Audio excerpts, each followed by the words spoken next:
एक बार एक गांव में गिरधर नाम का व्यक्ति रहता था।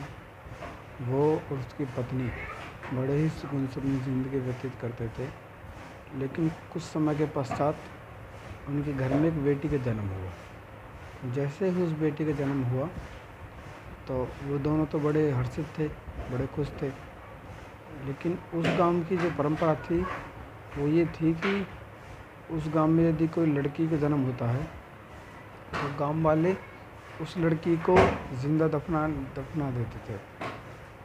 वो ये चाहते थे कि कोई बाहर का आदमी, यदि लड़की की शादी होगी तो लड़की की शादी के बाद वो बारात लेकर के आएंगे। बारात ला कर के वो ये चाहते थे कि हमारे ऊपर कोई चढ़ाई ना करे। तो इसीलिए वो गांव के व्यक्ति गिरधर से कहते हैं, उन्हें पता पड़ा जैसे भी है कि गिरधर की लड़की हुई है, तो वो गिरधर से ये कहते हैं कि गिरधर, आप अपनी लड़की को समाप्त कर दीजिए, मतलब जान से मार दीजिए। तो गिरधर ने कहा, बाबूजी अभी तो मेरी बेटी छोटी है। तो गिरधर ने उनसे कुछ कुछ समय का टाइम मांग लिया। तो गांव वालों ने कहा, चलो कोई बात नहीं, ठीक है, कुछ दिन का हमने तुम्हें समय दिया। ऐसे ही करते करते लगभग 5-6 साल के समथिंग हो गए। तो वो 5-6 साल गाँव वाले रुक गए। लेकिन 5-6 साल के पश्चात गाँव वालों ने जैसे ही गिरधर से फिर कहा, फिर प्रेशर गिर करके कहा कि गिरधर, अब हमें बहुत दिन हो चुके हैं, अब हम आपकी बात को नहीं मानेंगे। अब हमें ये बताओ कि आप इस लड़की को ख़त्म करते हो या फिर हमारे गांव को त्याग दीजिए, गांव से रवाना हो जाइए। तो गिरधर ने कहा, ठीक है साहब, मैं अपनी धर्मपत्नी से मालूम करता हूँ, तो जैसे भी कहेंगी हम आपको बता देंगे। गांव वालों ने कहा, चलो ठीक है, मालूम करके बता देना।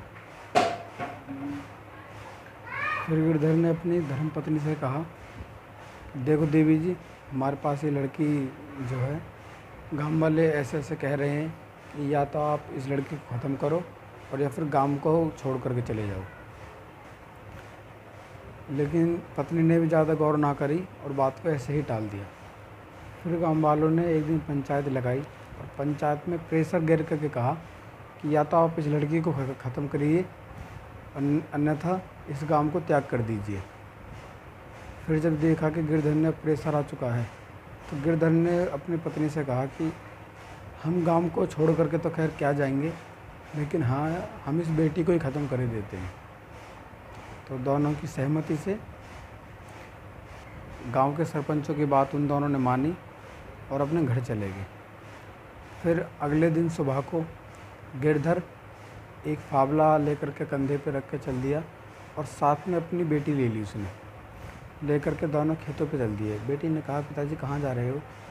तो पिताजी ने कहा, बेटी हम खेतों पर काम करने के लिए जा रहे हैं। चलते चलते वो दोनों सहज पहुँच गए अपने खेतों पर। खेतों पर जाने के बाद में गिरधर ने अपनी बेटी से कहा, बेटी आप पेड़ की छाया में बैठो, मैं ज़रा गड्ढा खोदता हूँ। बेटी ने कहा, पिताजी गड्ढा क्यों खोद रहे हो? तो गिरधर ने कहा, बेटी कुछ काम था इसीलिए गड्ढा खोद रहा हूँ। बेटी ने कहा, ठीक है पिताजी, आप खोद ही लीजिए। मैं बैठ जाती हूँ। बेटी डोले पर बैठ जाती है सेलक में और गिरधर गड्ढा खोदने चालू कर देता है। गड्ढा खोदते खोदते खोदते खोदते उससे काफ़ी समय हो जाता है, आध घंटा हो जाता है।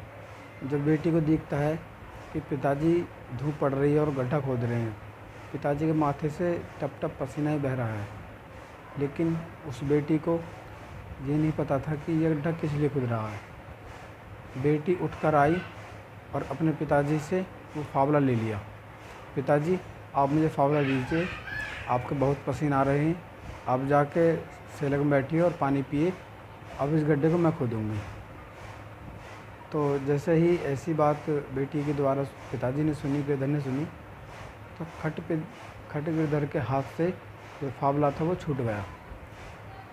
जब गिरधर के हाथ से फावला छूट गया तो गिरधर के मन में विचार ये आने लगे कि एक तो मैं हूँ जो अपनी बेटी की जान के पीछे पड़ा हूँ, केवल अपने स्वार्थ के लिए अपनी बेटी की जान लेना चाहता हूँ, और एक ही बेटी है अबोध, इसे ये भी नहीं पता कि बेचारी को क्या होगा आगे। जो बेटी मेरे पसीने की एक बूंद नहीं दे सकती, मैं उस बेटी के लिए उसका जीवन दांव पे लगा रहा हूँ। गिरधर ने समझा और सोचा कि मैं सही नहीं कर रहा हूँ। बेटी को उठाया और गले से लगाया, पुचकारा बेटी को, और बेटी को गोद में लेकर के वापस से घर चल दिया। चलते चलते मन में विचार करने लगा कि क्या होगा क्या नहीं होगा। उसने सोचा कि यदि गांव वाले मुझे गांव से निकालेंगे, त्याग कर देंगे, तो कोई बात नहीं, मैं गांव का त्याग कर दूंगा, लेकिन इस बेटी को मरने नहीं दूंगा। गिरधर घर पहुंचा, अपने घर पहुंच करके पत्नी को देखा। पत्नी ने उसे देखा, दोनों बाप बेटी को, तो पत्नी आश्चर्यचकित हो गई। फिर गिरधर ने उसे समझाया कि देवी जी, ऐसे ऐसे बात है, हम इस बेटी को नहीं मारेंगे, भले ही हम इस गांव को छोड़ करके चले जाएंगे, गांव वाले हमें पसंद करें ना करें, इनको बेटी पसंद आए या ना आए, हम इस बेटी का खून नहीं करेंगे, हम हत्या अपने गले नहीं लेंगे, हम इस गांव को छोड़ करके चले जाएंगे, चलो अपना सामान पैक करो और चलते हैं। फिर गिरधर और गिरधर की पत्नी दोनों जनों ने सामान थोड़ा बहुत जो भी था वो पैक करा और अपने साथ बेटी को ले चल दिए। गांव वालों से नमस्कार किया, वार्तालाप की और विदा होकर वो चल दिया। गिरधर ने गांव वालों से कहा कि आपने जो करा सो करा, हम ज़िंदगी में इस गांव में दोबारा कदम नहीं रखेंगे, हम अपनी बेटी के साथ जहाँ भी जाएंगे खुश रहेंगे, तो दोबारा यहाँ नहीं आएंगे। और इतना कह करके वो दोनों चल दिए वहाँ से किसी दूर गांव में जाकर के वो रहने लगे, खुशी से जीवन बिताने लगे और बेटी को प्यार से रखने लगे। तो देखो दोस्तों, ये होता है बेटी का प्यार। बेटा भले ही चाहे कैसा भी हो,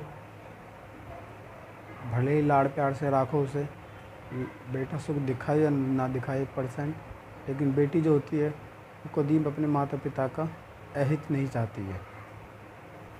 बस आज इतना ही। आर्य मोटिवेशनल की तरफ से आपको सभी को धन्यवाद।